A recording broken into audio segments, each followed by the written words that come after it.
baby. Woo! What's up, everybody? Welcome back to Second Street. I hope you're all having a very good evening today. Welcome to the community live stream where we get a few of the community members out there and we bring them on here and we talk and nerd out about WandaVision. I do apologize about being late, just a lot of things going on today. And you know, just how it is, right? That's life. That's just the way things go. But I do have one guest with us here right now. Going to have another guest joining us here pretty soon as well. We'll go ahead and get right into it. Let's see, we got who all we got here in the chats. We got Mike Porter says I'm not late. I went to get dinner. All right, well, welcome Mike Porter, my favorite Porter. We also got Romeo here in the chats here, and Zach Pitcher says, "Hey, what's everyone? Who's hyped for WandaVision Episode 6? I absolutely am. I wonder if we are going to be getting a cameo tonight in WandaVision. Park Outdoors, thank you so much for being here. Jason from Polyhedral Paradise, thank you so much for being here. And Jason, if you're available, I sent you a link through Twitter if you're available to join. So if you'd like to join, go ahead and do that. We all do have one other guest that I sent a link to that should be joining us shortly. We also got Random Brad Creator here and Mark Spector Comics. And guys, we are going to be talking about WandaVision, kind of our expectations, just things, you know, still reeling in our heads from last week and stuff like that. Let's go ahead and bring in our first guest we've got here with us. Not on camera, but you can hear him here. We've got Jonathan here with us. How you doing today, man? Hello. Representing the Kang gang here in the Second Street Marvel. All right. I'm great. Yeah, and guys, let me know how the audio sounds on you guys. If it's too high, if his is too high, if mine's too high, please let me know down in the comments below so I can get everything. I mean, on my side it sounds good, but hey, so I'm not you guys, so hey, let me know. So, what did you think about last week's episode, Jonathan, and what are you kind of expecting out of this week? All right, well, I'm definitely following some of your theories pretty close here, and I'm finding them hitting beat for beat, and lots of comic influence. So that's always very nice to see, and they're doing it so well. As you point, every time you hear about the comics, it's like a different arc. So they're pulling in so many different arcs. It's like they put all of the Wanda and Vision comics into a blender and basically dumped out the pulp, and now they're making an awesome sculpture out of it into the WandaVision show. So it's really cool. You know, I love the insight you guys have on your channel and stuff, and it's been really cool to get that more detailed look at the origins. So I'm loving that, and it's helping to understand the story there. And there's so much going on that the depth of the show just keeps expanding. Like every time they do a pullback of a layer or they bring in another character, it's just a whole nother part of the universe brought in, and like we don't know where it's gonna go. Like the next episode, I have no idea what to expect. So it's pretty impressive. Yeah, and that's one of the things that's been so great about it is kind of putting all. I've been calling it this MCU mystery meat, and because that's kind of what it seems like. You know, like they're just taking a blend of everything and you know and putting it all in there. And I think that is kind of what it is too, because we see so many different things, so many parallels to stuff that has happened in the comics, and it's leaving kind of everybody scratching their heads, wondering like, what is really going on here? And it's very interesting, and I'm kind of curious about if there was some photos. I can't remember who it was sent the photos. Some like behind the scenes photos of some of the stuff getting ready to come up in some of these next few episodes, obviously, and it's very interesting these photos, considering what we've seen in the comics, what we've seen in the lead up of this series so far. And if anybody hasn't seen them, I don't want to ruin anything. We're not going to go into that kind of spoilery stuff, but it's funny how it is really kind of paralleling the comics. But even seeing what I've seen of some of these photos, it's like, okay, like I see these photos, I see what's happening in this series so far, and now I'm actually really scratching my head, even knowing what's happening in the comics. Like, what is really going on here? Especially after last week when we seen Pietro come in. That was it just blew my mind, and I think when you listen to it and then when you see it, it's like you're taken back so much. You can't focus on all the other elements that they're playing with, right? Like the sounds, so many people picked up on like, oh, there's a alarm that starts going off when he shows up in Darcy's view. It's like it's so overwhelming seeing like every little piece, every second of footage. Right. There's so much there. Yeah, and like I said, it does seem like there is just so much going on with it too, because just and thinking of all those scenes, it is kind of crazy too. Like I was even saying last week, it's strange when we hear the laugh track in the series sometimes, because sometimes it comes at these really odd times, and it makes me wonder if there's supposed to be like calls or signals to something actually happening, or if sometimes maybe we're just looking into things like that too much because of everything going on in this show. Yeah, I agree. It's like a missed laugh track or something, a laugh track that went too long. You're like, look back at it, you're like, wait, what was that? Why did they laugh during this awkward pause or whatever? Yeah. Something that wasn't funny. Did I miss a joke? So the laugh track stuff plays so well on the opposite side of like the seriousness that we saw in the last episode, which was just amazing. Yeah. Paul Bettany and Elizabeth Olsen little breakdown. That scene had me like just on the edge of my seat. Oh my gosh, like what's going on? But also like feeling it, Right. Feeling. I mean, his delivery of that scene was just amazing. Like, right. I couldn't believe it.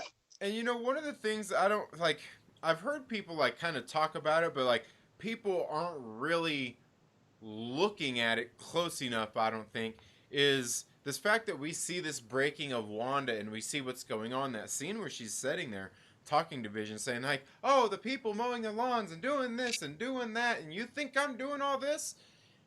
And the thing is, like, yes, I do think she's doing all that, because I think I was talking a little bit about that last week, is I think she's underestimating her powers. She is that powerful.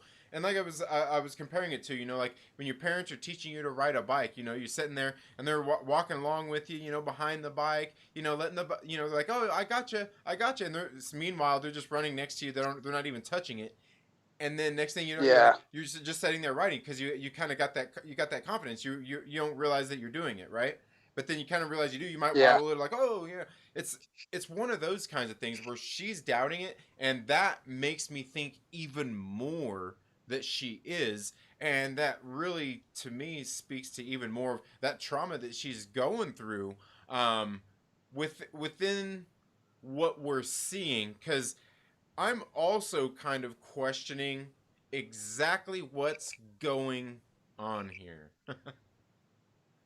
Yeah. It's like you can kind of see like who's perpetrating it. Like you say Wanda, and I definitely agree, because she proved, even with Vision's conversation, he's like, I broke this person like out of their spell, right? In that same conversation where she's saying I couldn't possibly doing it. Well, she's obviously controlling at least the people that he's seeing. And I think those are the only people that are even, they don't exist unless they're interacting with you, basically. Mm-hmm. I mean, they kind of do, like as you would in TV. So I definitely think that Wanda's behind it. And then, but you don't know like what the purpose is. You have the who, but you don't know like why, right? And that's like the suspense. Like, why is she doing this? Like, is it just love? She just wants her own place. Like, is there someone controlling her? What's the end result of like what is her goal, right? Right. Yeah. And creating Vision, she's got to the point where she's so immersed in her world that she's like denying the reality of why she did it, right? Like she's lying to him, like I couldn't possibly be doing this. Like she's becoming immersed in this like a virtual reality, and that's like a sign of like true trauma, is like removing yourself from of reality, right? Right. So that's like really deep. Is she's going so far as to like deny the reality of the outside world, to the point she's saying like I'm not doing that. Like I couldn't do that, right? Right. And it's becoming involuntary. Like as easy as she can breathe, she does it like without thinking, controlling these other people now. So she's that powerful. It's like, oh shit, like I couldn't possibly be doing it. You are without even thinking or knowing you are, just because it's a feeling. It's like that powerful power, so that's strong. Yeah, absolutely. And I think Agnes is really, I almost don't even think that Agnes is necessarily being an antagonist here. I think she's actually helping Wanda learn her powers and grow them. Because you notice she's there like at every chance, especially like in that first episode. she conveniently had all the food ready there for her to, for her to cook this whole meal. And because it was like, okay, how many things can you balance, Wanda? How many things can you Right. do?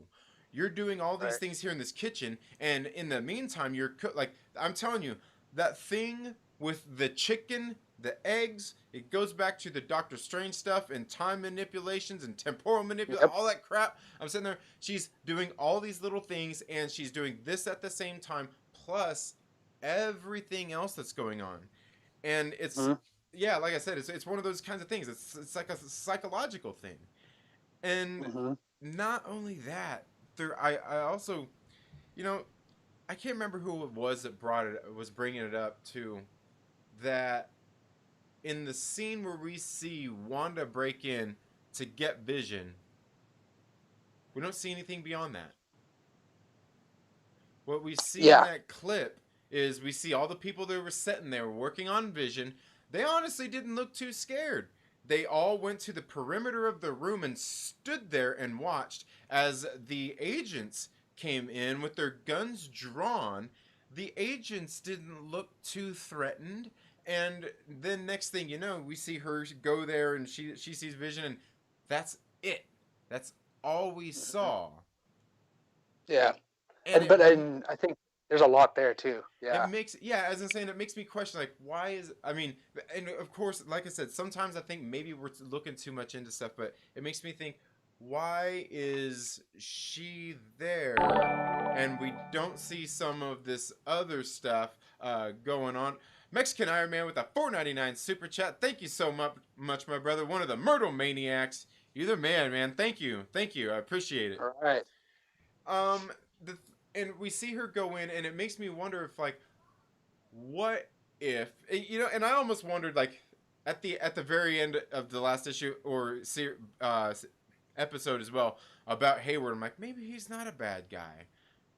But I mean, he's still an a-hole. but Yeah.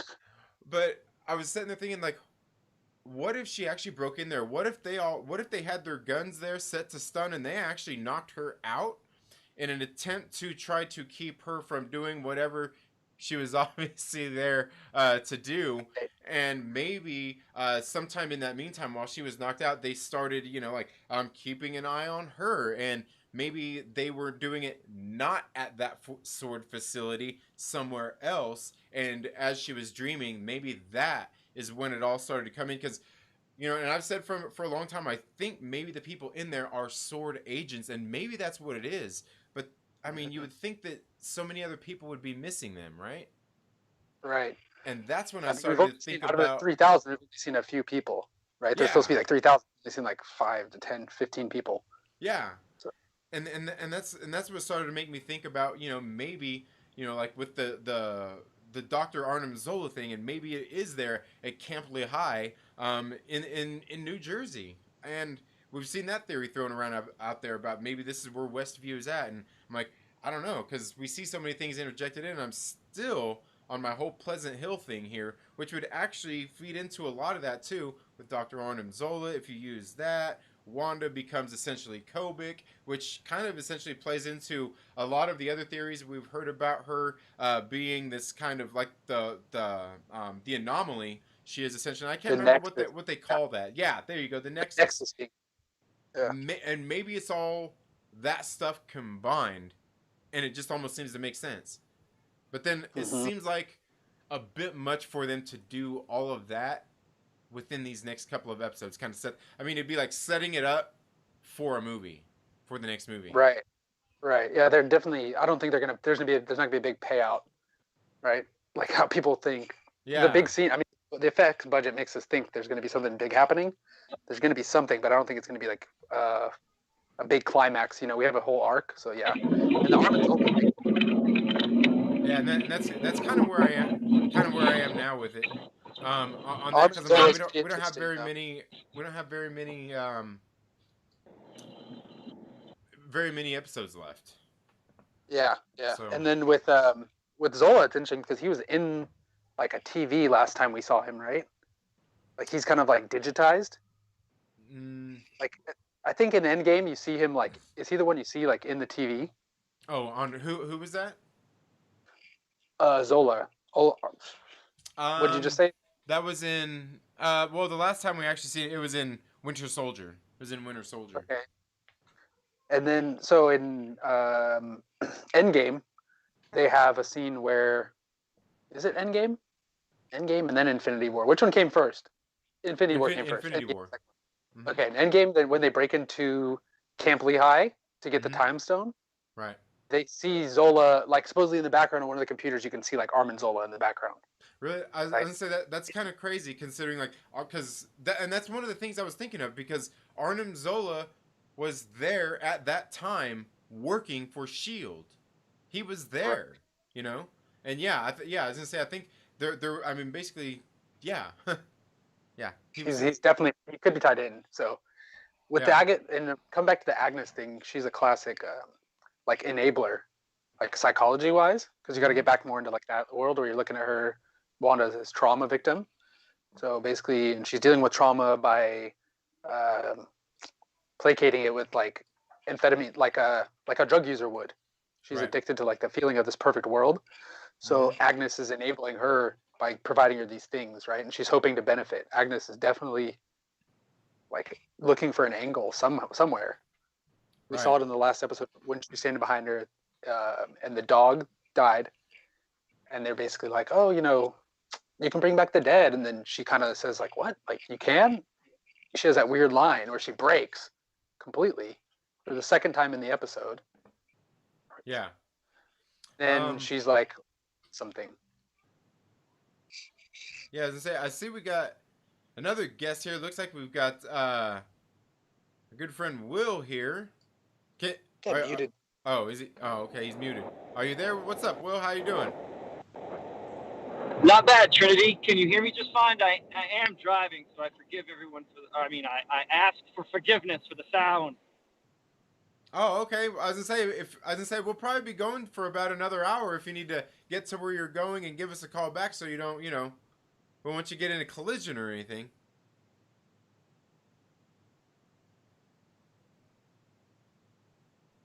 Yeah. Probably, if you're going for another hour, that's probably the best idea because this is a shit show. I'm trying not to crash and make sure I work out the fucking volume and stuff. And I don't know. Yeah, give us a call back when you get to where you're going. We'll be here. All right, will do. Perfect. For sure. All right. I'm gonna stay on muted just to hear what you guys say, though. If that's fine. Yeah, no problem. All right. Will's got some good theories, man. Those tarot cards. Yeah, tarot cards are awesome. If you don't know, if you guys aren't subscribed to Meta Egg, you guys need to go check it out. I'll see if I can find a link here in the meantime. But he's been doing some streams here on Thursday nights, getting ready to go into WandaVision, putting a lot of theories out there and using the tarot cards to do it. I'll tell you, it's been great. It's been great seeing his theories. He goes, good energy. Good energy, and man, I'm telling you, he's going full force. But yeah, I'll see if I can find a link to get to drop there into the chats here in just I think a minute. we're streaming tonight at like 10 our time, if I'm not mistaken. But yeah, the link was somewhere. I think it's on his YouTube. Yeah. I already got the reminder pegged on my thing, so I'm ready for it.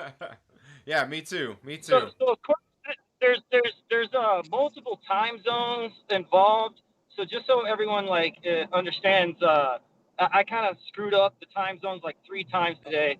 It would be at if I'm right, it would be at 10 p.m. on the West Coast, like PST, right? Because it's 2 hours before it airs for everyone. But of course, that's like 3 in the morning, right? For New York, we were trying to figure it out because I have a friend who's involved that's in Virginia, and then someone's in Seattle, so it's just a cluster. But I'm not sure where you guys are. I know that you're on the West Coast for sure, Trinity. Yeah, but who else is on right now?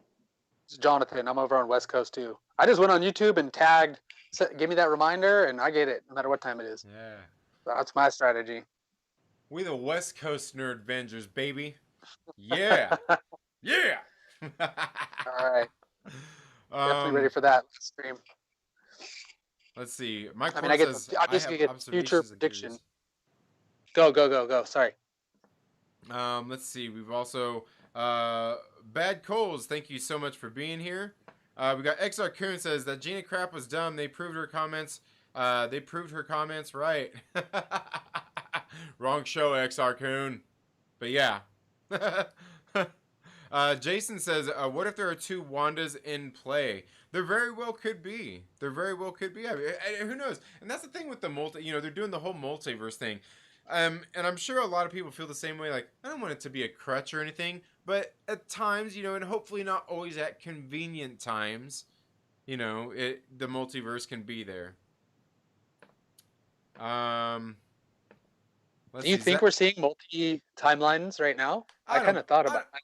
I don't think so, but I mean, it's hard to say with everything that we don't. I guess we don't know what Wanda has done essentially, and that I guess that it, for me, I would say not because I don't think we're in multiverse yet, but I think it could get there because if it does go with like I'm saying like with the from what happened in the Doctor Strange stuff like the temporal manipulations time stuff like that would affect things definitely, and I would see how that would have its effect on the universe and maybe do something like what happened in the comic books and what we may see here in this show on All Hallows Eve, where they basically say the barrier between the spirit world, if you will, and the real world are much thinner. The plane can be broken much easier. And I think the same thing could kind of apply when you're doing these kinds of things with time and reality and manipulating them like that. Yeah. And I think so. There's a theory going around that there's like other episodes there's other episodes of WandaVision that Darcy's seen, right? So if she's seeing a new episode of the 1950s one while she's watching the 70s one, does that mean there's like two timelines existing at the same time? Are all of those shows running at the same time? Then it means they have to exist, right? Like you'd have to have a 50s, a 60s, and a 70s world. Yeah. Well, some of the shows that we see are playing in the background, but it's like we got to see them first, right? So we got to see the episode, and then we're seeing what happens on the other side in real time as she's figuring out what's on the TV. She's watching it like we are, but there's some episodes that we haven't seen, so to speak. Right. Like we only saw the important episodes. Mm-hmm. Right. See, and because we didn't see the one where she's talking to homegirl in front of the store and Monica is on the bench in front of her. Like that wasn't something we were supposed to see or we were seeing, but like right before Monica's kicked out, of course they're watching the one where the twins are born. So it's like real. Now here's the weird thing, guys. Okay, so do you know who plays Monica? Do you know what else she's been in? Kiowa Paris? I've never seen the movies, but I'm familiar with them. She was in Mad Men. I can't remember her name right now, but it's the one who plays Monica Rambeau, was one of Don Draper's secretaries in Mad Men. Okay. Do you guys ever seen Mad Men or anything like that? Nah. It's like a 1960s based advertising. They work in like a marketing firm in the 60s. Right, exactly. But it's very like show. It's like very show. WandaVision, you know, because like WandaVision's kind of a period show. Like you get what I'm saying? But it's like when they filmed what's special about Mad Men is they filmed it in real time. Like there was this thing where, you know, like if you're like in Full House or something, like one season they'll have a baby and the next season the baby will be full grown. You know, just like because they couldn't really work with babies. So it would be like the next season wouldn't be like in real time, but Mad Men was filmed where the kids grew up according to how they should. Like that was like one of the special big deals they made for filmmakers. Like, oh, no one's ever done that before. They made a show where the kids aged in real time. But it's interesting because that's what, you know, happened to Wiccan or Tommy and Speed or whatever. You know what I'm saying? They grew up in one episode. They aged 10 years, which is the funny thing about Full House and shit. You get what I'm saying? Yeah. They could age like dramatically over the period of a one blink of an eye, basically. Right. And then it makes you wonder like what's going on again with the time thing, because I was talking about that last week too, where we seen that they were actually they were watching episodes as it happened, as some of these things were happening, or I mean we don't know when they were happening necessarily, but then we seen like they made for sure in episode 3 that we knew 24 hours had passed from when Monica got sucked in there, and basically 24 hours had passed, and then they were sitting there watching the show later, and that's when we seen in that episode where Randall Park's character goes and talks to the thing, and we see him talking through the radio. Well, that was in like the same episode that Monica first got on the show too. So it makes me wonder about the time thing. Like, is like if it's something that's going on and it's ongoing. I think we were talking about this the other day too. If it's a rerun just going on, and if it is on a rerun, then is it being changed when they can obviously change it and edit it as they're going along. I'm wondering if it is on a rerun cycle like that. So I don't really know, because we also do see like you guys are saying, like Darcy is invested in the show. When she finally meets Monica and some of those kinds of things, we can see that she's really into the show. So it does make me wonder what all episodes we have and haven't seen. Were there a lot more episodes in this? Were there just this couple, or what's the deal going on there? Yeah, definitely. And I pointed out also that she just witnessed the first in-universe post-credit scene, right, on the last episode, because the credits rolled, she sat there and watched, and then Pietro shows up, just like Marvel movies that we watch. Right. But that's like on the WandaVision TV show in the universe, so that was like pretty funny. Yeah. I think that's the Quicksilver from Fox, like legitimately, and I think that's the whole thing, is that Quicksilver is still alive. Like somebody, I think, how Disney, or not Disney, but Marvel kind of like hints at something fake-wise before it happens. Like everybody's theorized about what happened in Spider-Man. They said that the snap punctured, but it wasn't the snap. What's going to actually happen is Wanda's going to puncture it, and it's going to be a lot worse, maybe. But I feel like there's... Well, take the context... Okay, listen to this. So take the context I just gave. If she's watching a post-credit scene in the universe, it has to be an actor of Quicksilver, of Pietro. So it can't be the real Pietro we're seeing, because she's watching like the TV show in the universe. So there's no way it's like... Does that make sense? Like, it can't be the actual Marvel's MCU Pietro, the real brother of Wanda. Like, it can't be. Right. But it's the one from Fox. Like his universe, there were mutants. You know what I'm saying? But in the Wanda's real brother, it's like Gamora. How there was 2 Gamoras, or there was 2 Nebulas, but when one dies, one's dead. So her real brother, I don't think you can resurrect. I think you could have fixed or maybe devolved. You know how everything kind of got like devolved when it was put into the bubble? So that's why Ultron, or not Ultron, but Vision is still alive. Does that make sense? But he's still alive. But that Pietro can't be alive. Like, I'm not sure that Wanda can really resurrect anyone. And did you guys know that there's an actual tarot card that shows like resurrection? Like, it's called the Judgment card, because it's basically a depiction of Judgment Day. And if you read the Bible, like Judgment Day, what actually happens, I think it's like in Matthew 22 or something, it talks about everybody will be like resurrected from the dead. Like everybody who used to be will be resurrected. It's like called the resurrection, right? So like it's depicted in one of the tarot. So I feel like that's a choice in the outcome. Like it might not happen. It might not be, so to speak, in the cards, but like that's what they're hinting at. The fact that she can, in fact, even if she's going to be tested or tempted with that ability to resurrect someone, there's got to be somebody manipulating it, man. Somebody wants her to do that. I think somebody knows what her power is more than she does, and they're trying to use lose it. I think Mephisto's still there. Raise your hand if you think Mephisto's there.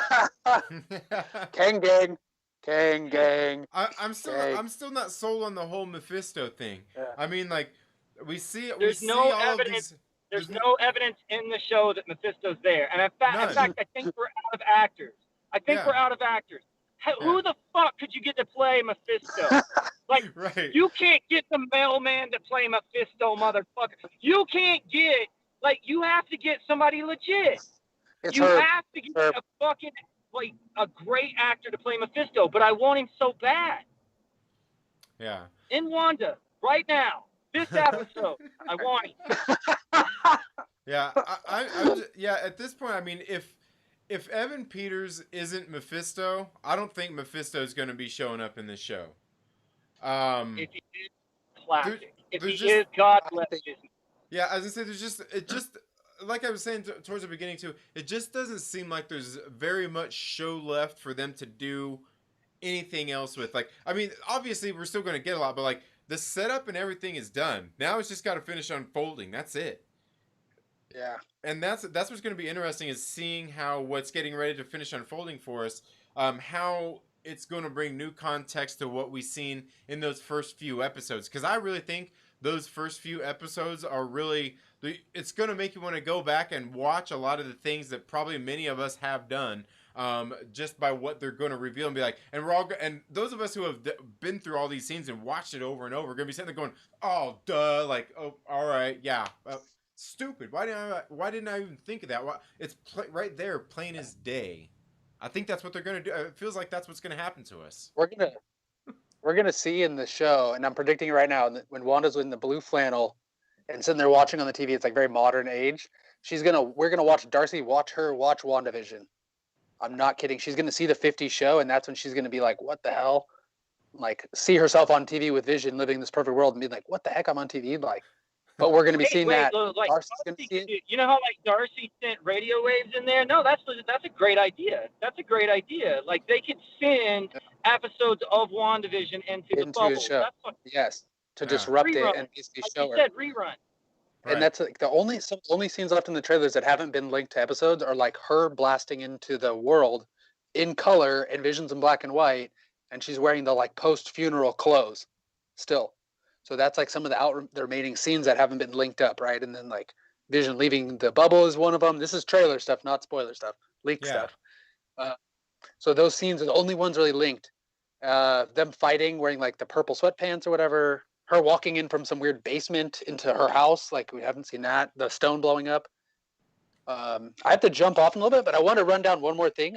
You saw the end credits things I've sent you, yeah? I tagged you on Twitter.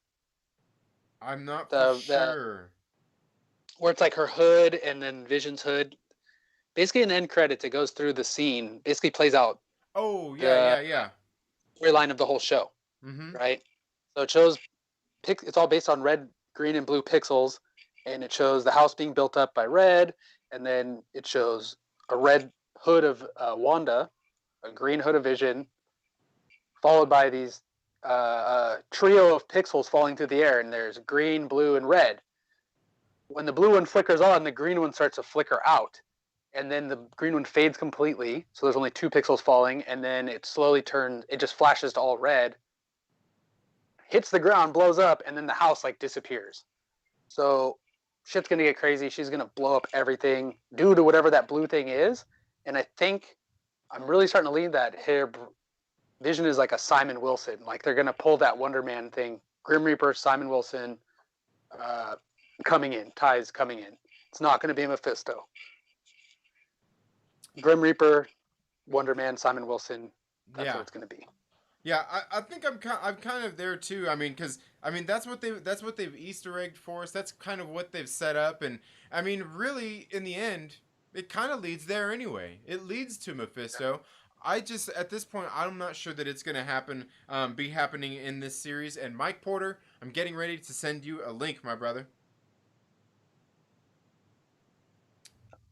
All right, man, I got to jump off right now. So I appreciate you having me on, Trinity. I'm going to be checking you out on YouTube, so I'll be listening in. All right, man. All right, thanks for coming on. Yeah, have fun with the episode. I'll watch it tomorrow, so don't send me any leaks. Don't send me shit. For sure. I can't watch it. All right, later. man. Have a good one. Good night. Nice talking to Good you. night. Yeah, hey, I'll see you on the 10, man. Catch you on the stream. All right, Awesome. man. Awesome. All right. Yeah. Keep going. And this is what, ladies.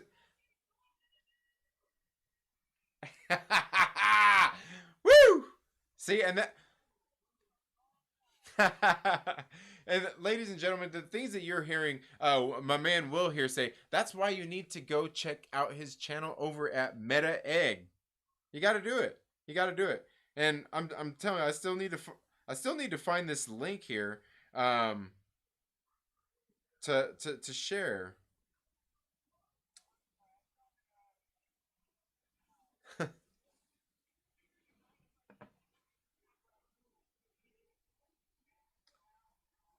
Go on, man. Give him a reason.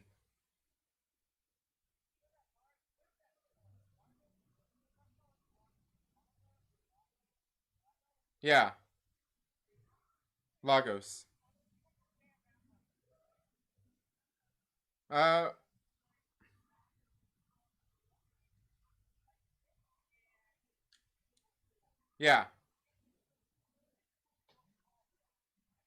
Yeah. Yeah.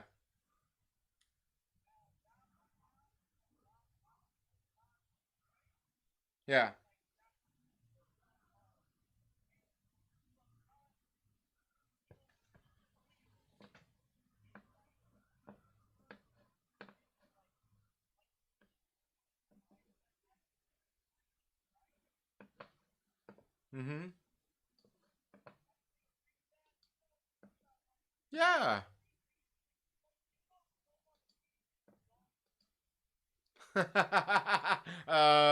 No. Nope. Oh, man. Oh, hold on, Will. Hold on, Will. Give me just a second here. It's for some reason your audio isn't coming on here, and I'm probably just gonna have to reset that again real quick. No, they didn't.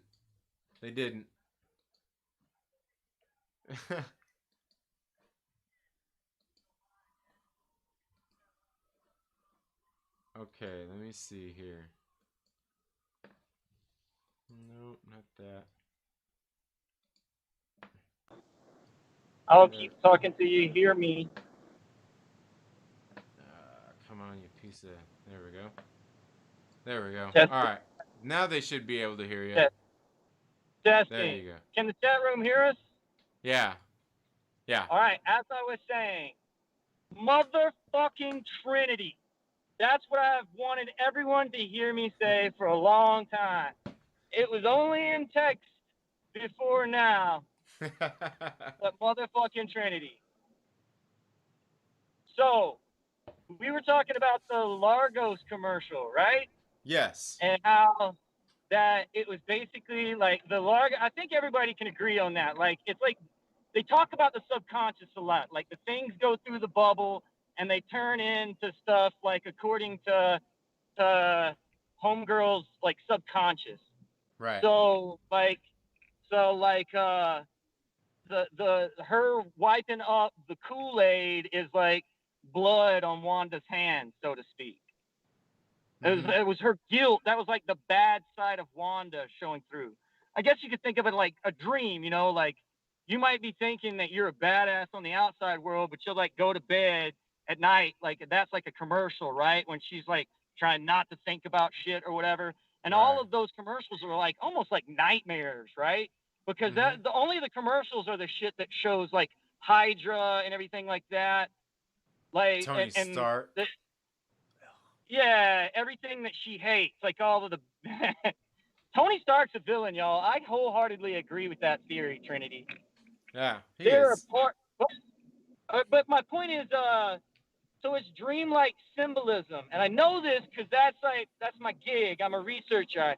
I got like books and books on symbols. And Mm-hmm. I know that the lobster is a symbol of the subconscious.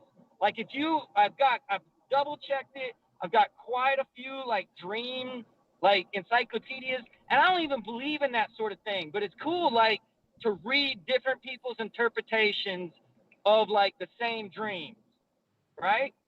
Right. I like that. I like listening to different people's. And I like hearing like psychiatrists use it again. But I know a lot of different people agree that the lobster is a symbol of the subconscious, and one of its main sources for that is in the tarot card. And like people think that I'm in love with the tarot because my last like Mark Hamill movie or my last video, the Mark Hamill one I made had to do with the tarot. But the truth is I had known about the whole Joker Luke thing for years, and I had just studied the tarot to make sure that my shit was right. Like I was fact checking myself, and I had just seen that damn lobster. So when I saw WandaVision, I knew something was up. And in my head, I was just like, well, I'll watch the next episode and see if there's anything that has to do with any tarot card. And the second episode is obvious because it's the magician. And that's like one of the major, it's like the number 2 card. You know what I'm saying? But it has all of this meaning, but all of that meaning is represented also in the storyline of the episode. So I'm like, okay, we got ourselves a game going, you know? And the third episode was the confirmation because we knew that Wanda was pregnant. And there's only one card that's pregnant in the tarot, and that's the Empress card. So it was like process of elimination. It was like they're giving you the rules, right? They're showing you. It's like an escape room. In all escape rooms, the answer is in the fucking room. You get what I'm saying? Yeah. You have a certain amount of things that you have to play with, and you have to figure out how those things work together. So that's what they're doing. They gave you they gave you no information really, as like far as Easter eggs or anything like that. The first episode is basic AF. It's so just dry. The only thing you got is that damn lobster. It's the lobster and the fact that they show you what Wanda's real power is. And then the next one, and that's the thing about the moon card that has that lobster, there's no person there. There's just a face that's sleeping, and that lobster symbolizes a secret because it's like it's armored. You get what I'm saying? Like it's protected, and it's horrible. It's got nasty claws. It's like the Black Lagoon, right? And that's what that whole episode is. It's like Wanda not admitting something to herself. That's the whole episode. The second one, the magician, man, I'm going to be frank with you. The magician card is about jerking off. Straightforward. Straightforward. It's about he's holding his Wanda pie, but there's all these roses everywhere. You get what I'm saying? And those roses symbolize like the birds and the bees and the flowers in the trees and a thing called WandaVision. Now listen, all right? Because that's important. The next card is obvious. She's pregnant. And in the third episode, they give you the fourth card. The fourth card is the High Priestess. Because of the cross on her chest, you can see that Monica Rambeau is that card. And that card's all about remembering, and it's all about realizing shit ain't right. Does that make sense? Yeah. But in that episode, they did not give you the next card. You have to guess from there on out. Does that make sense? They gave you the rules. The first 4 episodes, the 2 episodes were confirmation you were playing a game. The third was like, it was the key. The fourth one was a volley, but they also told you like what reality was. You're no longer in the bubble. Now the fourth episode I thought was going to be the devil. I thought for sure, because that made the most sense. There's another card called Death. It's represented by a Grim Reaper. And I thought that meant Grim Reaper. And then there's another card that's called Justice that's represented by a big damn sword. So I was like, okay, that one's obvious too. All right. Little on the So we have nose. Little on the nose. It's little too on the nose. The lobster's on the nose. The pregnancy, like the magician was too on the nose. And ladies and gentlemen, this is why you need to go subscribe to motherfucking Will Morgan.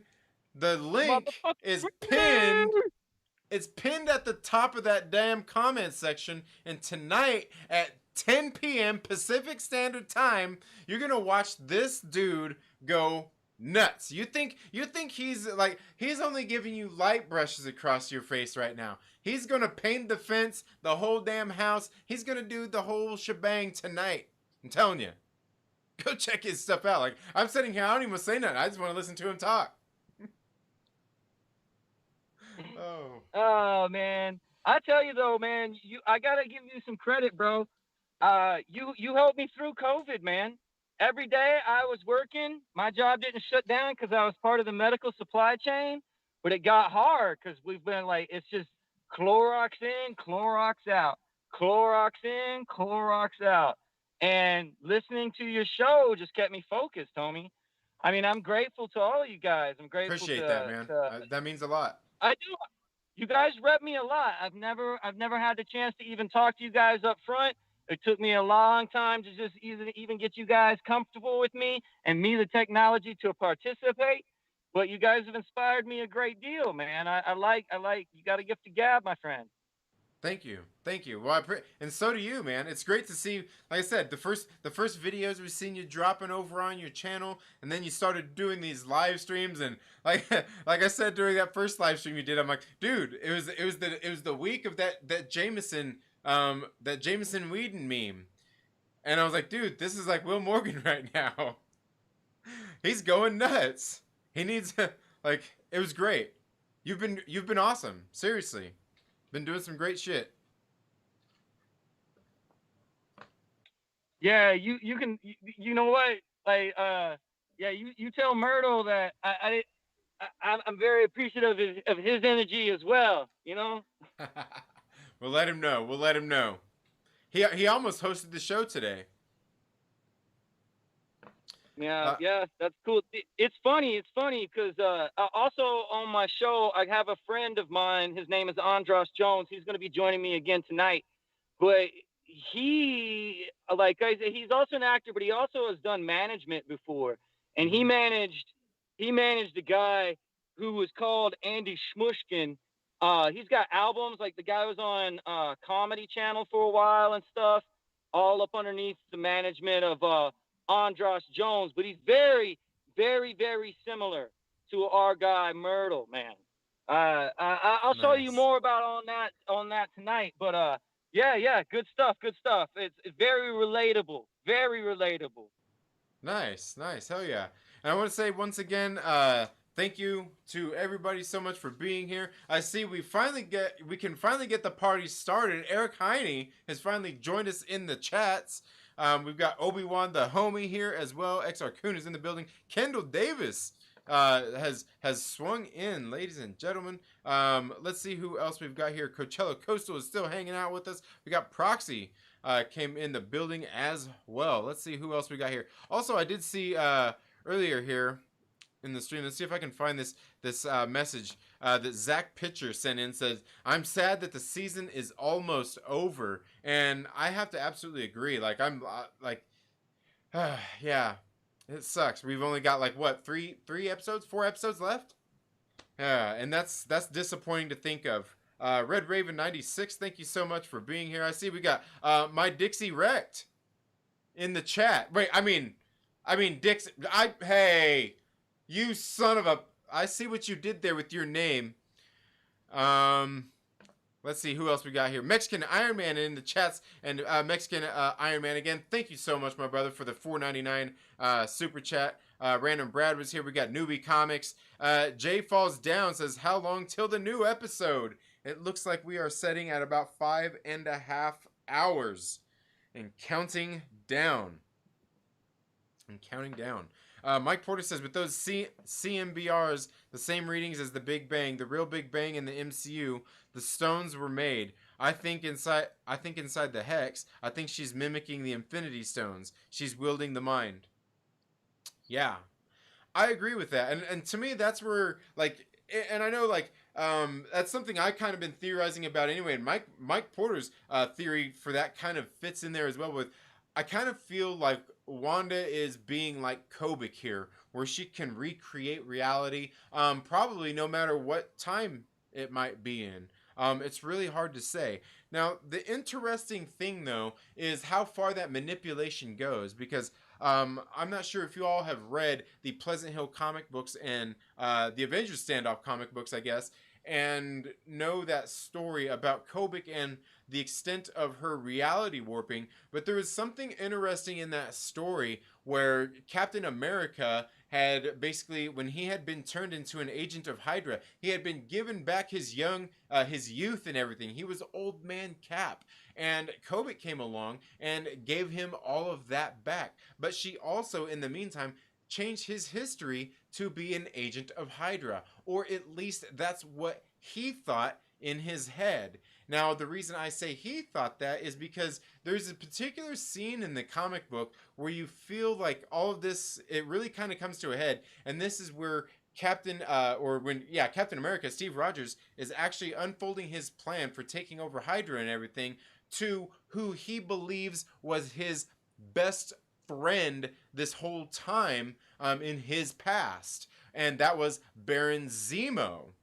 Who was basically his Baron Zemo in this reality of his that Kobik changed was basically his Bucky. And in the scene, there's this really great scene too, where Steve Rogers is kind of laying it all out on the table to Zemo, and he gives him this big old hug. And later you see Zemo saying, he ends up saying like, dude, I thought this dude was knucking futz. I'm not sure what this guy was talking about, but you know what? I'm getting out of here. I'm going to go along with this nutso. I have no clue what's going on with Captain America here. But I'll go along with it because it's going to get me out of this spot. So I think there's just so much going on here. Like I said, they're throwing everything out there, and they're keeping us all off balance. And let's see who else we got here in the chats. Let's see. Phantom Strangers in the chat says atheists don't want to hear this tarot mumbo jumbo, and see, and that's the interesting thing about it is whether atheist, Christian, whatever you believe, the thing is that's what they're drawing from. It's still part of the story in the show, and they're going to make it make sense, whether it's something you actually believe in or not. I don't think it matters. Really, I don't think because I think Paul Bettany's an atheist. Did you guys know that? Like, Paul Bettany is married to Jennifer Connelly, and both those two are starch atheists. But they show up and fucking like Jennifer Connelly was in Noah, I think. Like, they show up in Christian material all the time. Like, the tarot thing to me has nothing to do with religion. The reason it's tarot is because it has to do with Wanda's power. Right. Wanda's power, she like manipulates She's a probability. witch. Right. And the witch is like, the tarot is a perfect representation of like the witch's relationship to the devil and stuff. Like, it's a magic item. The tarot is like a magic item, you know? But it's a magic item that has to do with probability, and that's why it's associated to the witch. She's even designed like the high priestess from the tarot. So it makes sense. And the way they're doing it isn't preachy at all. Like, it's not like there's not all of the only symbol or hint that it is the tarot is the fact that all of the clothes look like the back of tarot cards. Like, if you look at all of the prints that are on the wallpapers, and everything has this really just, it's like it's called a 2-4 pattern or something like that. It's just like a simple what you would put on a printing on a back of a card, because you would do multiple cards in one set. So they would all have the same pattern that would be like ultra repetitive on the back. You get what I'm saying? And Yeah. if you look at all of the clothes, that's what it looks like. All of them look like her. Agnes's dress, the doctor's suit, all of the members of the pool party. The Hawaiian shirts by Herb across the street, and the doctor when he comes the second time. It's like they just rolled on a wallpaper pattern. Right. Yeah. Yeah. I gotta say, this comment that Park Outdoors left in the chat is cracking me up. He says, Christopher Lee would be a great Mephisto. Oh, wait. That's just...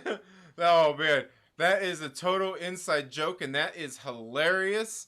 Adam, if you're out there watching, what do you think? Could Christopher Lee be, would he be a great Mephisto? Oh, man. Great callback there, Park Outdoors. I like that. Oh, man. That's funny. But yeah, stop suppressing Mike. Mike Porter. Mike, I'm not sure if you got the Discord. I sent you a link on the Discords. Are you still here, Mike Porter? Let's say all we are saying is give a Porter a chance. Yeah, absolutely. Absolutely. Absolutely. Let's see. The gaming train says, do you think Herb might have been thrown out of the world for almost telling Vision what's going on? We haven't seen him since. That's a good question. I mean, it's possible, but the thing is in the last 2 episodes, ever since Wanda had those kids, and in that 3rd episode, as a matter of fact, when she had those kids, we haven't really seen anybody since that. I mean, like, interacting, especially with Wanda. And in that particular episode, the only people we seen, Wanda only interacted with, she actually only interacted with the Doctor, Vision, and Monica Rambeau in that episode. And the only other people that we seen was the Doctor's wife, Herb, and Agnes, and they were all outside. You notice in that 3rd episode, everything was really closed in. Everything around the house seemed absolutely fake. You could see that background behind Herb. You could see the background on the other side of their house that was behind Vision when he was talking. It was all very closed in. Even when they went to the Doctor's house, all very closed in. And I don't think that's just because they're shooting on sets and they're doing all that stuff and trying to make it look like a 50s show. I think it's very deliberate for a reason, in some of that stuff. But I don't think that's necessarily it, but I do think there's something to the fact that we haven't really seen anybody else in the show in some of the inside the city. I do think that, yeah. Let's see. I think I'm almost caught up with the stream. Obi-Wan the homie says that was an epic stream. Well done, Will. Yeah, absolutely, man. Will's been killing it. All right, Random Brad Creator still here listening in. All right, Language Trinity.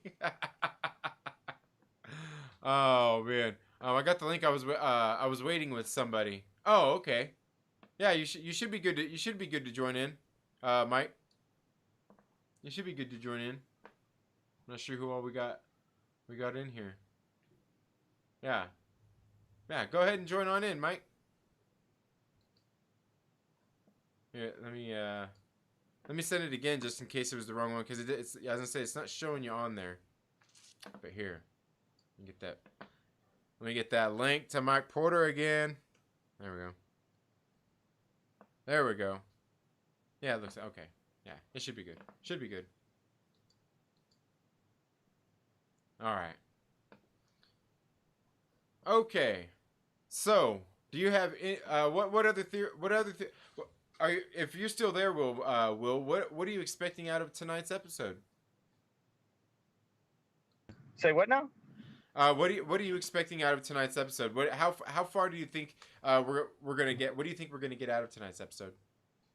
Man, every single episode I said this is gonna be the Halloween episode, and every single episode I said Mephisto.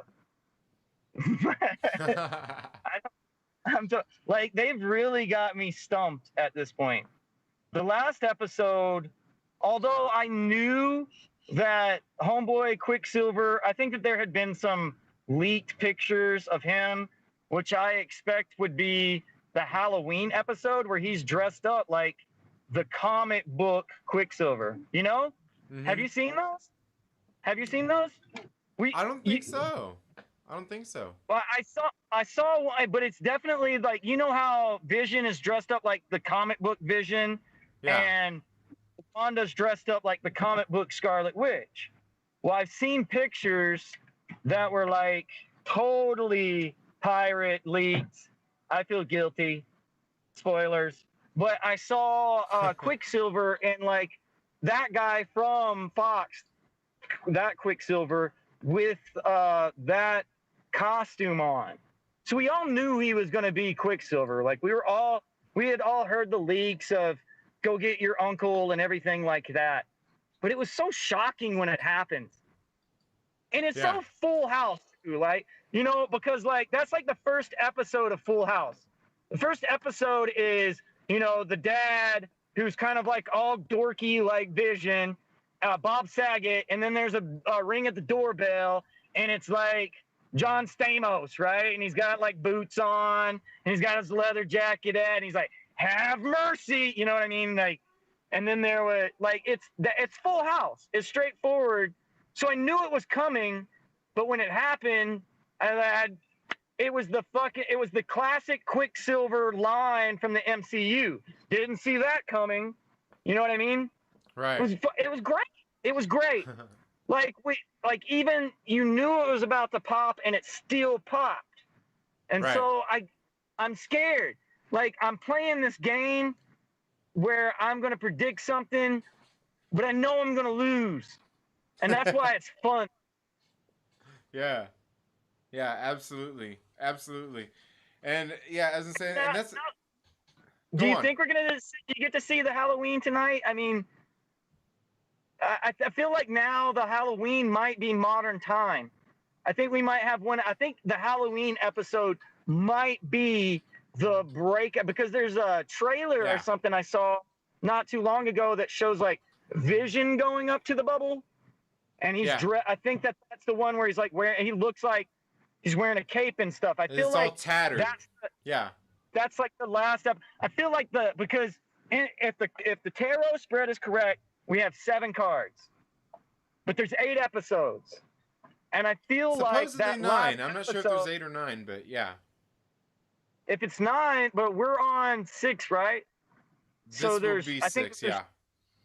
I think that there's 2 cards left, and I think that the 3rd episode is basically going to be a full-blown MCU movie, and that's where all of the rest of that money got dumped. Because even the trailers for like Winter Soldier and Falcon, I mean, I'm seeing that shit, and I'm like, well, that looks like a movie to me. You know, them on top of the trailers and stuff. It's not like, you know, they rented out a whole highway like the Matrix 2, but it's legit. Right. It looks good. Yeah. And I feel like where's all that money going from WandaVision? WandaVision's budget, from what I remember Josh saying, was like double what Winter Soldier was, or near double. Right. So I feel like that final episode that we're going to get is going to be a treat.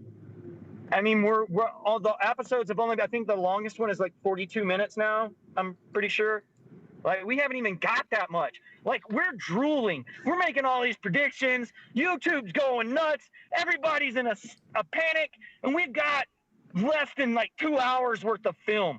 Well done. You know what I mean? Yeah. Does that make sense? Yeah. We really do. As far as time goes, they have not spent that money. Where's that money, man? Yeah. Unless they just spend it on wardrobe and sets, but that's stupid. I wonder how much easier it would have been to make WandaVision using the same technology as Mandalorian with all their fake backgrounds and stuff anyways. I feel like it would have been a lot easier to use the volume than to actually make all of those sets. But what do I know? Yeah, and see, and my thing is, I'm thinking that those sets are probably sets that they probably already had built. They probably already had there. Well, some of them look like some of them look like some of the outside shots look like that classic movie set that where both Gremlins and Back to the Future are filmed in the same. Like you look up in Gremlins and you're like, hey, there's the damn light tower, because it's like a fake set in Hollywood somewhere that's used for multiple movies, and it looks like a fake neighborhood, like with the gazebo and everything. But some of the shots are like in the third episode, it just looks like a fake background. Like they did a lot in like the Brady Bunch or whatever. Like the trees are obviously not real trees in the background. It's just some painting or right. A back set, like they're in a studio. And it's supposed to look like that because it's kind of like a tribute to how they did stuff in the 70s. I mean, all right. of it looks like fake.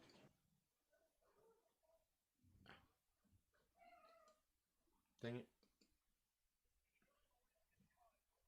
And it's really loyal to the fans and the MCU, but it's also really loyal to like good form and sort of a tribute to television, because it's a thing that this is the first superhero like television show for Disney Plus, the first television show that the MCU or Feige is actually hugging, and the fact that it's in like the format of a TV show is a tribute to what it is. They're kind of like paying homage to every decade of a TV family, and at the same time making it MCU. And I got respect for that. It takes a lot of like, I don't care what you guys think. We're gonna make something great just because it's great. It's not about like boom, boom, shoot 'em up. It's just about good filmmaking and good storytelling. That's legit stuff, man. That's like what I miss about comics. Well, I read this tarot book that came out in 2019 or 2020, and like New Marvel just blows, bro. It just it's like they have good stuff, but they don't like. It's not got the same like Kirby-esque or like fucking love, like the storytelling of the 80s even, and even a lot of the stuff before they just like saturated the market in the 90s, even then it was at least good storytelling. Like they paid for like talent was God, and now comics just don't make as much money. But what they're doing in WandaVision is hitting respect for all of those things, like movies, television, comics, all of those things that Wanda even has to do with are being like nodded to, or that's legit, man. That's cool shit. I mean, you've stopped reading Marvel, right? Is that a true statement? Yeah, just here since pretty much since the beginning of January. Yeah. For the most part, yep. And for that reason, because I mean, like the storytelling is just kind of got like it's just stale, and it's not very engaging. The best thing going on that they had going on was like with at this current time is the X-Men stuff, and even it was getting to the point where it's kind of like, it's not really, it's not there, it's not there. And you don't read very many old comics. I mean, have you read a lot of like the what are they called? The trades, not the floppies, but the collections of old X-Men, or are you interested in that stuff at all? I've been reading a lot of that stuff through Marvel Unlimited, but I can read it all there, and that's all fine and dandy, but you probably know as well as I do the connection to having the physical book in your hand, whether it's a trade paperback or a floppy. It's just so much better having it actually there as opposed to reading it on an electronic device. I feel engaged in the story. And so I've read some of them, some of the older stuff on Marvel Unlimited, and yeah, it definitely makes me want to go back and buy a whole lot of some of these, these omnibuses, the compendiums, whatever else there might be, where they have a lot of these stories in there. Because like, what I would really like to get is like all the original, like starting with the original Avengers run. And moving forward with a lot of that, because a lot of those stories, I think I started at like issue 8 or 9, just because I was researching stuff. I ended up going through like 3 or 4 issues. I'm like, dude, this is just like good shit. Like I could read this over and over, and I have at this point. And the same thing with even like this Vision Scarlet Witch series, in which we see a lot of this stuff being based on. I don't know how many times that I've read that series now. Just go back and looking at this, like, because I start looking like, okay, I need to go back and look at this. What's this? Well, you know what? I need more context. So I just start back at the beginning again and I read it. Because a lot of it is that kind of build up. When I was a kid, I used to, I never was interested in the Avengers. So, yeah, when I was growing up, it was like what you left on the newsstand. You know what I'm saying? Yeah. It's like I was more interested in X-Men, more interested in Ghost Rider. Ghost Rider was my shit. And it wasn't until I got a lot older that I went back and I was like, I'm going to find out what this Avengers shit is all about. And I mean, I must have been like late 20s, early 30s, something like that. But they're just great. They're just great. I read I've encouraged you before, but I would really encourage you to find like the trial of Hank Pym, or even if you go back and you read like from the whole Avengers series up until where Hank Pym starts like beating his wife. The slap. And then the slap. Yeah, and then and when he's court-martialed by Cap. But like the way that they put it together, where it basically goes back through the whole history, and it shows you like when fucking he became Yellow Jacket, and that was because he was having a psychotic break. So it made like all the history make sense, and it's done in a way that's like, it's very reminiscent. Like I have this theory that Watchmen was basically copied from all of that, because it's like, it's on down the line. Hank Pym is Yellow Jacket, but they're showing you stuff from the past that actually happened of when he was dressed like in his old garb. And it has this very weird feel of how, Watchmen feels. How you see like the superheroes from the past, and they're like in their costumes are a little goofy or whatever, you know what I'm saying? Not like the ones from the 80s, or you see how they change. But you saw that real time with the Avengers. Like you watch it with the Avengers, like how they fucking change, and how they like get bigger, and how more members come in. And then I think it's around like 186 or 190 or something, where there's like just a shit ton of Avengers, and the Guardians of the Galaxy are there, and there's just people everywhere. And then the government says, like Scott Lang hooks up the security system for the Avengers Mansion, but he uses it to go into back door and steal information. Classic Scott Lang, right? But because of that, the government cuts off the Avengers' top secret clearance. Won't let them use any Quinjets. Won't let them fly anything. So they got a shit ton of these Avengers, and they don't have any way to move them around the city. So Tony Stark buys a bus and puts them on there, and they just roll from battle to battle in a friggin' tour bus. It's amazing. It's amazing. The Avengers is honestly amazing. Like, and that I really love Wanda, so I'm like excited about this tonight. Yeah, absolutely. And she's definitely one of the characters I've really enjoyed, like in reading some of that stuff, and then even through that Vision and Scarlet Witch series, and just like and to me it makes you wonder when they're gonna bring her back in the Jonathan Hickman stuff that's going on now, because she's not there, and it almost feels like she's missing, and she should be there. Like they keep beating around the bush about her too. Yeah. Well, I mean, she's had such a retconned history.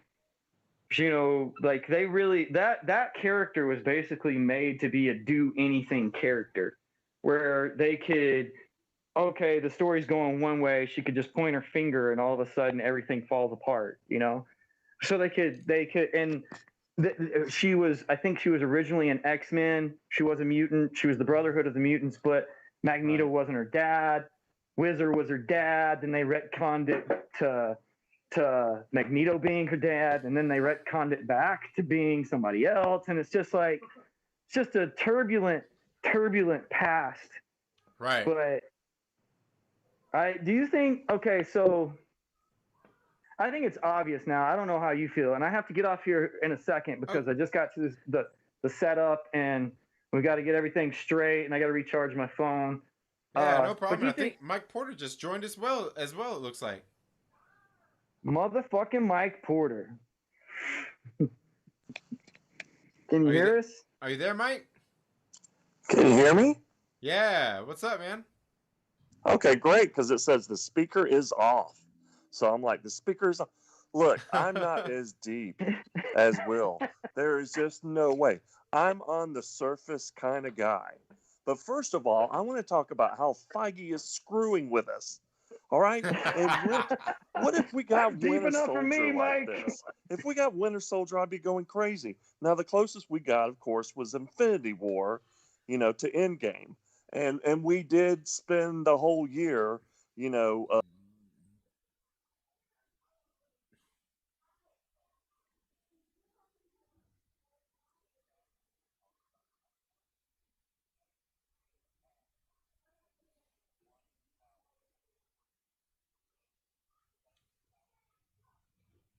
Yeah.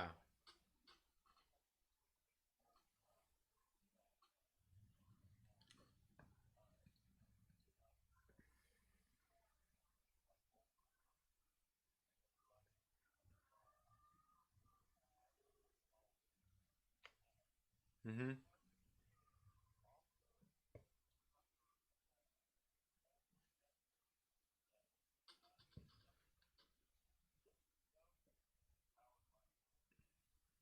Right.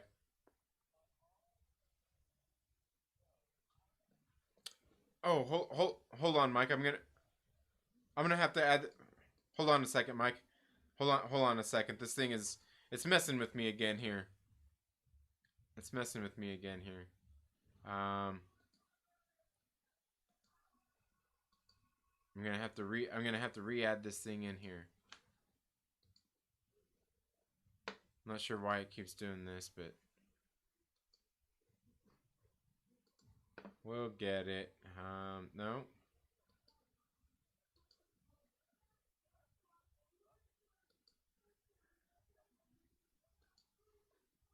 Yeah, I'm not sure what's going on with I don't know, man. I'm not sure. I don't know what's going on right now. There was an update that just came down on my computer and everything this morning when I booted it up, so I'm assuming maybe it had something to do with that. But they should be able to hear you now. Okay, and I don't think they heard anything that you said. I don't think they heard anything that you said, Mike.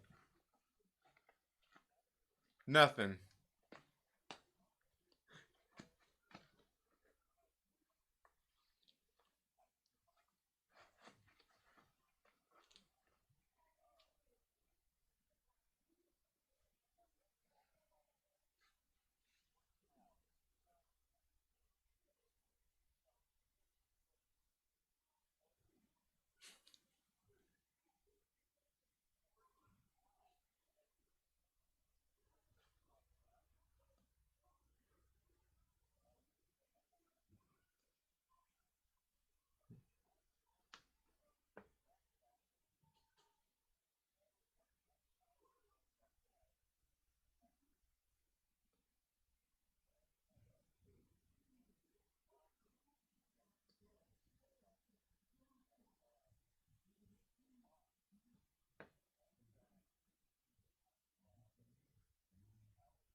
Mm-hmm.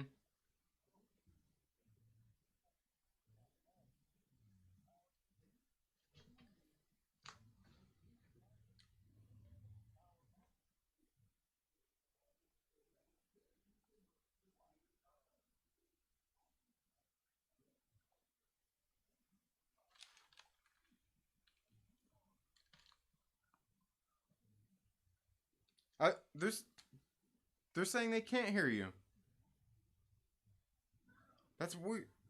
That is, dude. What is going? Okay, hold on a second. You know what, Mike? Let me just shut down Skype, and I'll just send you a new link really quick, and we'll do it that way because I think it's Skype messing with me right now. So give me just a second, and I will send you a new link. I'll send you a new link here. I'll send you a new link. Okay, sorry about that, everyone. It's Park Outdoor says it's the headphones. No, I think it's Skype because for some reason the link I sent out earlier. What's this all about? What?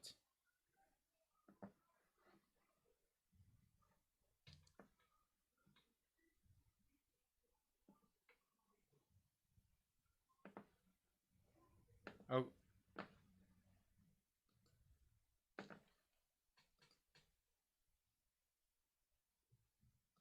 Okay, are you still on here, Mike?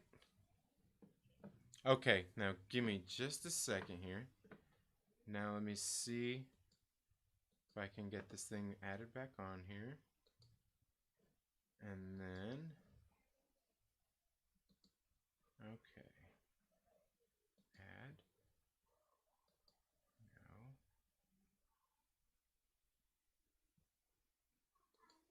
There we go. And there we go. Okay. Now they should be able to hear you. Okay, can everybody hear me? Yeah, it'll take a second, but I can hear you. I think everyone else should be able to. Can you guys? Okay, you guys can hear him now. All right. I think they can hear you now.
Yeah, I'm pretty sure. It's saying did it again. It's saying wait.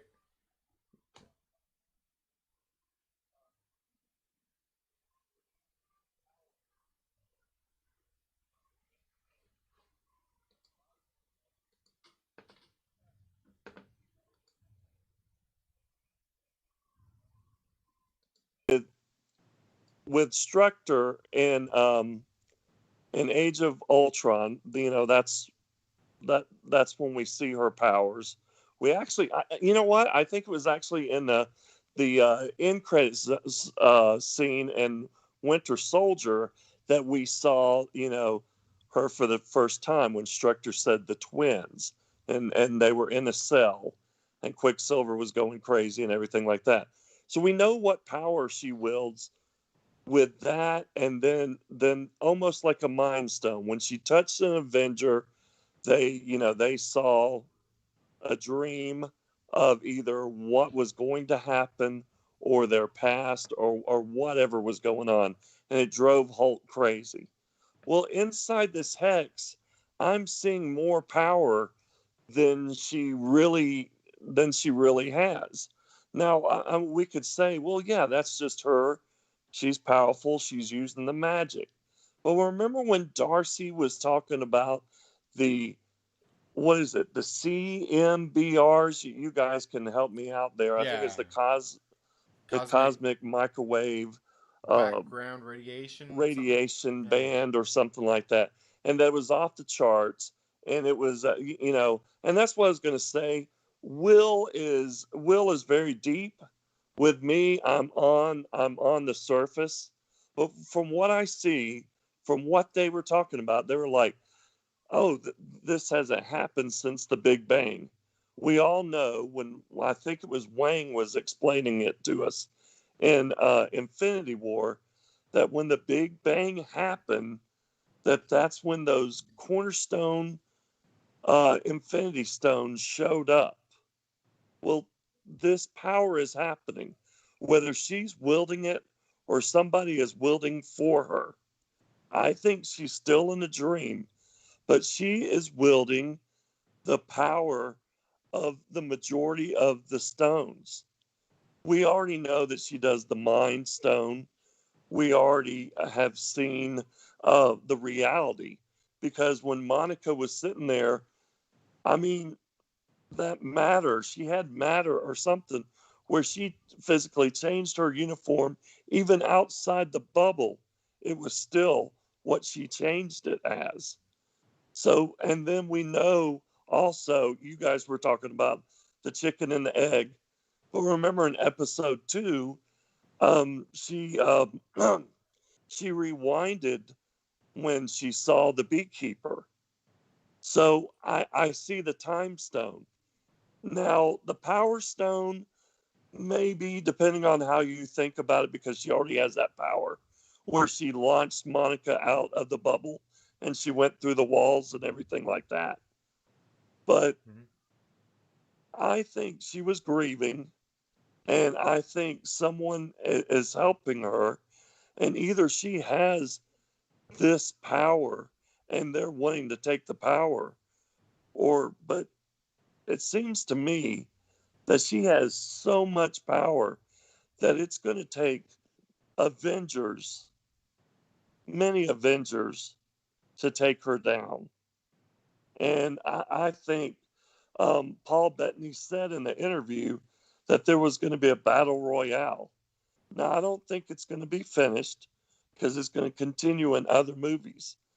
But I think we'll see at least the end of the Hex, possibly. And then it could that way, if the Hex is taken away, then the multiverse could open that way. And maybe that's whoever is helping her, like Agnes, of course, is stoking her on and everything like that. Right. But that's my theory. Yeah. No, hey. Hey, that's a good one. Hey, man. You know what, Mike? You might say that you're a boomer, but that's still a good theory. It's still a good theory. Yeah. It's just on the surface. It's not as deep as Will. But yeah, no, and it's very much kind of really not on the surface neither, because to really think about that, you've got to be pretty invested in all of these things that are going on, especially like you're saying that speech from Wong and how it kind of relates to exactly what we're talking about here. And it's interesting that you bring that up, because when Wong was talking about that, the Big Bang and how it created the Infinity Stones, and then how you're saying how they kind of brought that up. What was that in episode 4 where Hayward was talking with Darcy about it? The interesting thing that they said there that I think I haven't really heard a whole lot of people talk about it is that he says it's relic radiation, something like that, from the Big Bang, and that's when they talk about the CMBRs, and he talked about relic radiation, or like relics, something to do with relics, along with that cosmic microwave background radiation, which is very interesting because he uses the word relic, where we see in Doctor Strange in that movie when Mordo was showing Doctor Strange the weapons that they use, like the vaulting boots of Valtor and all those different kinds of things. He said they were imbued with the power and the magic of these in these relics, and that's what they were calling them. Like he had that staff, the staff of the living tribunal, and all of these different relics that hold these cosmic powers or these cosmic entities within them. So that could be very well what we're talking about here within the scope of these things is something exactly like that. Yeah, that's amazing, because if you're throwing into that that there is definitely cosmic at play, or at least whoever is either helping or working with her, because obviously now at the end of last week's episode, you guys were talking about it when he busts through the credits. I think Jonathan was talking about that. Yeah. Right before that, in the kitchen, if you remember, he was like, Wanda, at first I think this was self-conscious, but now you are well aware of what's going on. And then when they woke up, who was it, Herb, or not Herb, but whoever the office worker was, Norm. with Norm. With Vision, he says, she's controlling me. Now, it could mean Wanda, or it could mean Agnes, but we think it's pretty much Wanda. But and that goes back to that Mind Stone power again. But so, and we know also the way Agnes is kind of breaking things as she's going, like she just stopped there, and I think it was to freak out Vision. She's playing along. She said, should we take it to the top? And then everything that she says, as a matter of fact, everything she says, like she says, children, you want to control them, but you never can. She wants the children, and she wants to, and when the dog died, it could be a metaphor, but I think she knew that the children were going to age up again. And remember, Wanda stopped her. She definitely wants the children. So whatever cosmic is happening, I mean, we could have a lot of players. I remember when this happened in Infinity War, we were speculating, and we were talking about Thanos, the fact that what he did was going to make everybody unhappy, like the Living Tribunal, the Watchers, um, other deities weren't going to be happy about this, and so now maybe that would have made that movie way too. It had a lot going on to begin with, but now that we got time to breathe, I think all that is a play. And I know we want to get away from the Infinity Stones, but I think the residual's there. And I'm not saying that Wanda has the stones. I'm saying she's mimicking that power inside there. Right. And whoever wants that energy is either going to take it from the children, or they're going to take that. And who knows? Right. The only one that we really haven't seen yet is space. Yeah, and we maybe can manifest soul, that maybe power you into could something. say soul and mind is close. Yeah. Maybe space is what opens all this up. And then we go into Spider-Man 3. Yeah. Yeah, absolutely. Absolutely, yeah, because like I said, I mean, she's powerful, and like you're saying there, that scene with Vision, I do think that's kind of what it is, where she is subconsciously controlling, and maybe she's not, but a lot of that is subconscious control, because and I think you kind of nailed that there, because she can be controlling all that stuff subconsciously. I mean, if you take a look at what your brain does on a day-to-day basis, it performs all of these functions, makes your body perform all of these necessary functions that you yourself never ever once think about. You don't think about breathing, you don't think about blinking, you don't think about any of these kinds of things. They're just things that your body does naturally, that it's naturally attuned to do, that it's supposed to do.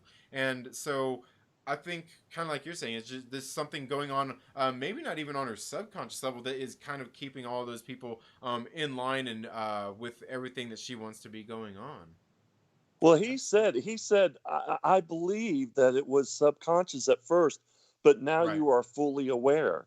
And obviously she is fully aware when Sword tried to shoot her, and she went right in and gave them a warning. And I think that is their last straw. Of course, if you've seen the trailers, apparently we're to believe that there's an armored vehicle in one of the last episodes, whether it's this week or in the future, that is going to, go into that barrier. But she is fully aware and she knows what's going on. Now, is someone helping her control? That's the question, and that's what we think.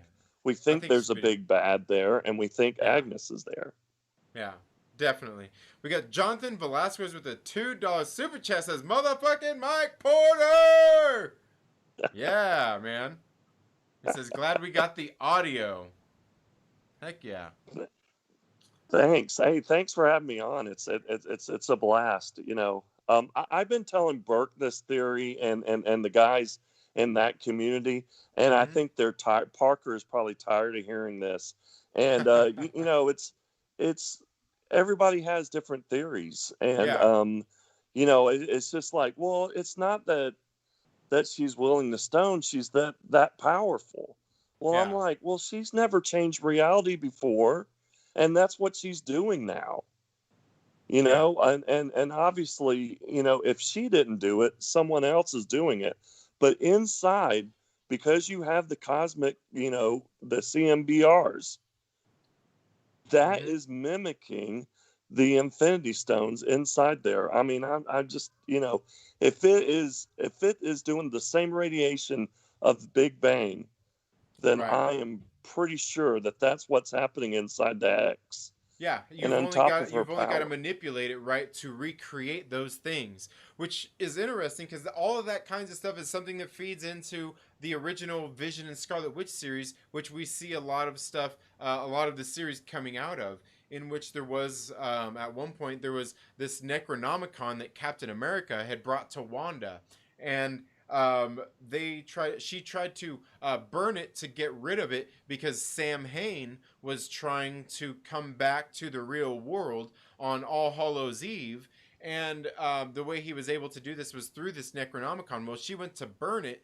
but it came back to bite him because the book, when she went to burn it, the ashes flew up into the atmosphere and most of it was gone. But what they did is they ended up finding a little bit of it to remanifest it. Ilya, who was actually, his name was Illusion and his wife was Glamour in the comic book. He used these ashes to basically draw all the atoms of that Necronomicon back into its form. So basically, from very little, he's able to bring all of it back, and then they took this Necronomicon and completely got rid of it, the ashes and all of that stuff, the way they incinerated it. So then Sam Hain wouldn't have that chance to come back again. And it's interesting because that happened on All Hallows Eve, which something else actually happened on All Hallows Eve as well in the next series, which is when they tried to use what happened was these zombies, it was, I believe, if I'm not mistaken, it was Grim Reaper, that they actually were trying to get Vision, but they ended up trying to get Vision by capturing the Scarlet Witch, and Scarlet Witch kind of, they realized once they had Scarlet Witch in captivity, they're like, oh crap, she's more useful to us than he is. And so they were trying to use her as a way to resurrect. This is when he was trying to resurrect his brother Simon. So a lot of very interesting things going on there, as we see happening in this series as well. Well, see, that's what is so funny about this, because I think the storytelling of MCU has always been on different levels. Especially, you are very, the comic book lore, you are very deep into it. I am a little bit. I was not, familiar with those stories, and of course, I'm deep into the movies in a way, just like you are, and just like everybody else is here. but not everybody is like that. And what kills me is I will talk in my heart rehab class. I will talk to the nurses and the normies. And there's one guy now. He's watching videos. I'm trying to get him to watch Denim Nerds and you and others, but he watches videos, so it will explain it to him a little bit. So Right. we know that normies are lost. But what's so funny is Trinity, you are deep into the MCU. You are deep into the comic books. And even though we kind of know what's going on, we don't know what's going on. And No that clue. is what the beauty of this is. Right. And it goes back to what I was saying, that Feige is just screwing with us. Because when this is all over, I will tell some of my friends just to go watch the 8 or 9 episodes that we're going to get, and just be able to to watch it that way. The way Right. we're doing it, though, is exactly what they want us to do. It's water cooler stuff. We sit there and we die a set, and then by Wednesday and Thursday, we are on full speculation. And Yeah. it doesn't really hit till Friday morning here. It's midnight your way, but we're in full speculation mode, and that's exactly what they want. Yeah. We're very engaged in this, and we're reading all the tea leaves. I mean, Will with the tarot cards, you with every comic book story, Yeah. everybody else dissecting everything that's happened in the MCU. Yeah. We're still a little lost, and I love as it. I said, we even got Josh with all the scoops and the leaks and all this stuff, and we're still scratching our heads, going, what's going on? I mean, it really is a perfect way. I know that in the beginning, they were going to have a Winter Soldier, Falcon and Winter Soldier first, and then whatever happened, if they had to do reshoots, or and then the pandemic happened, and all this happened, and we get this first. This really is, this really is great, because it's a mystery. And, we were scratching our heads during Infinity War to Endgame, and we're doing this on a weekly basis. Thank goodness it's only 20 to 30 minutes, depending on the credits, but thank goodness we get it every week. But it's a perfect way to open it. And then we're going to get, after that, we will be getting Winter Soldier and Falcon, and that's going to be more in the adventure spy kind of thing too. And I think we're going to be happy. And I think that's why I'm such an MCU stan, is because some projects are better than others, and some projects might not work for everybody. But the depth of the writing for me, and then the connectivity, is what reels me in. And I can't say enough about the MCU. Yeah, me either. I mean, I could, and believe me, I could go on and on and on and on. Especially if you get me on a rant like about them old Guardians or that dang Tony Stark. Which I I know guess, you're not a Stark fan. Does that just prove my love for them, or does it prove my derangement? I don't know. You decide. It proves that you're a fan, and that's what I really enjoyed. It's I don't know. I've been hanging out with you since March, and that's a couple months, or a month from now, that's going to end up being a year. And it was refreshing to hear your takes on the Stark Sham. Very refreshing. And it's very refreshing also how you feel about the Guardians of the Galaxy. Yes, Yondu did that, but I didn't see it that way. So it's very refreshing. So and you know what? I've had a couple of still people appreciate it for what it is, but you see it in a different way, and I think that's what's great. Yeah, well, thank you. I appreciate it, and I appreciate you being here too, man. And that's what it's been really great too. I mean, just here, kind of doing this thing. I mean, I've only been getting ready. It'll be my 3-year anniversary in November. I mean, or at the end of October. So, like, I mean, we just barely got beyond 2 years. So it's kind of crazy, it's been great, really, just getting in there and just interacting with a lot of people, seeing all of the, just meeting different people. And, I know we don't actually meet in real life, not yet anyway. But meeting all the people, we get to know each other. Sometimes we get on these streams together. We get to know each other a little bit better, and doing this thing and just being part of this community has been great. And, of course, there's always I wouldn't even say bad apples out there, but maybe there's some Granny Smiths, there's some Honey Crisp apples, there's all kinds of different apples out there, right? And hey, man, I appreciate all of them being here in Adam's Orchard. Dang, something went off the rails here. Something went off the rails here. Uh-oh.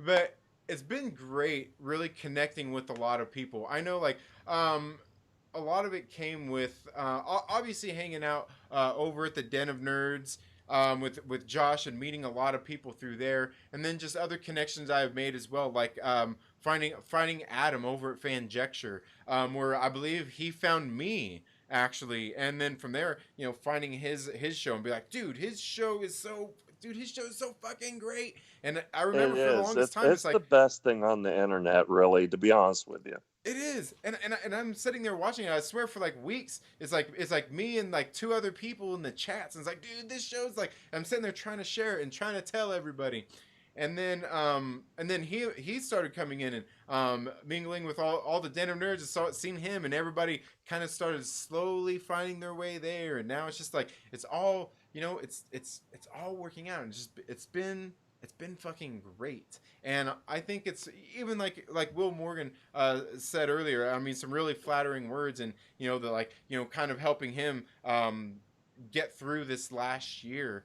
I mean, those words mean a lot to me, to any content creator out there. When we got people in our communities who are engaged in that way, it really only says that we're doing something right.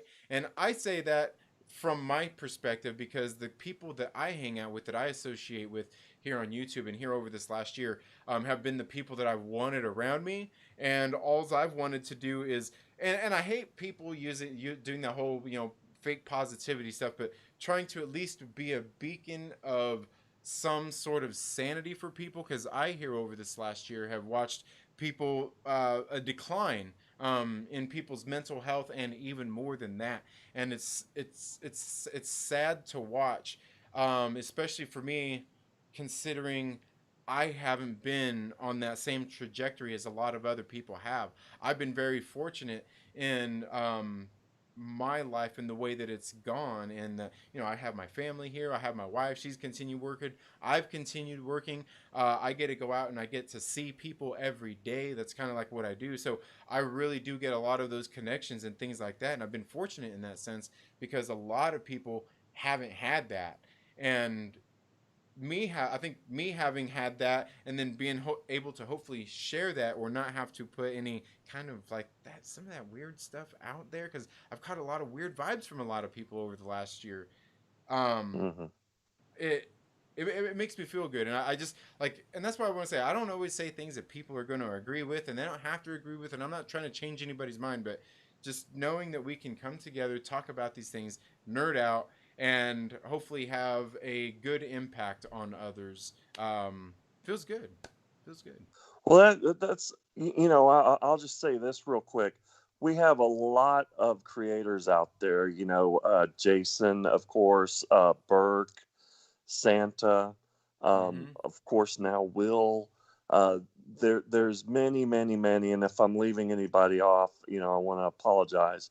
But, it all started, really when I saw the Den of Nerds, and then I was able, I say meet because in chat, I was talking to you and Adam, on a daily basis when it was very small, and I think you guys would have been able to grow if you would have been able to keep, the schedule you were able to keep.